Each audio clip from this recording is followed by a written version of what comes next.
Which countries have the most surprising or hidden forms of racism in 2026? Today, we're looking at 10 countries where racism shows up in very different and sometimes unexpected ways. Let's begin. Number 1. South Korea, the closed doors. South Korea is a global leader in technology, K-pop, and tourism. But when it comes to foreigners, especially non-Asian visitors, there is a quiet but strong form of exclusion. Many clubs, bars, and even some restaurants put up signs saying "No foreigners." Taxis often refuse to stop for non-Korean passengers. People may avoid sitting next to foreigners on public transport. This is not usually violent, it's a social and institutional kind of exclusion. A country that is ultra-modern in technology can still be quite closed in its social attitudes. Number 2. Italy, the stadium and street target. Italy is famous for its beauty, food, and culture, but racism here can be very direct and loud, especially in big cities and during football matches.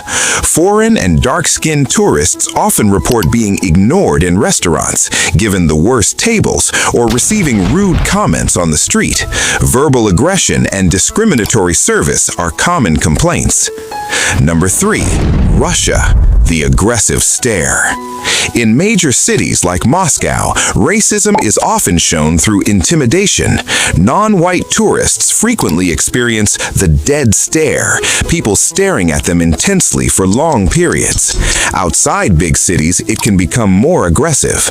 Police profiling is also common, where foreigners are asked for documents repeatedly without reason. 4. Japan, the polite rejection. Japan is known worldwide for its extreme politeness and hospitality, but this politeness often hides a deep-rooted discomfort with outsiders, known as the gaijin complex.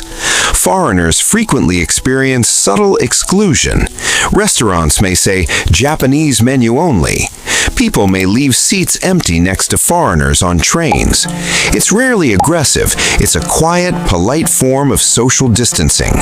This stems from Japan's strong cultural emphasis on homogeneity and purity. 5. The United States, the stereotype lens. The United States is one of the most diverse countries in the world, yet racism here often operates through stereotypes and implicit bias. Tourists from South Asia, the Middle East, or Africa frequently report extra security checks at airports, suspicious looks in small towns, or assumptions based on their accent or skin color. While overt racism has decreased, systemic and unconscious bias still affects daily interactions for many visitors. 6. India, the color and accent grid. India shows two very different faces to tourists. White Western tourists often receive celebrity-level treatment, but dark-skinned or African tourists frequently face direct discrimination, suspicion, and rude behavior. Inside India itself, there is strong colorism and regional bias. People from Northeast India are often treated as foreigners in their own country. North-South stereotypes based on skin tone and language are still very common. 7. France, the linguistic snobbery. France, especially Paris, is one of the most visited countries in the world, but many tourists experience what is known as linguistic snobbery. If you don't speak fluent French or have a noticeable accent, service in shops, cafes, and restaurants can suddenly become cold or dismissive. People may ignore you even when you are standing right in front of them. This cultural elitism around language creates an invisible wall that leaves many visitors feeling unwelcome and disappointed, a big reason behind the phenomenon called Paris syndrome. 8. Germany, the cold bureaucracy. Germany is famous for being highly organized and efficient. Racism here is rarely loud or violent. Instead, it often appears through subtle, systemic microaggressions. Non-Western tourists report extra security checks, prolonged questioning, or being ignored in service situations. There is also the well-known German stare, intense, prolonged staring at people who look different in public places.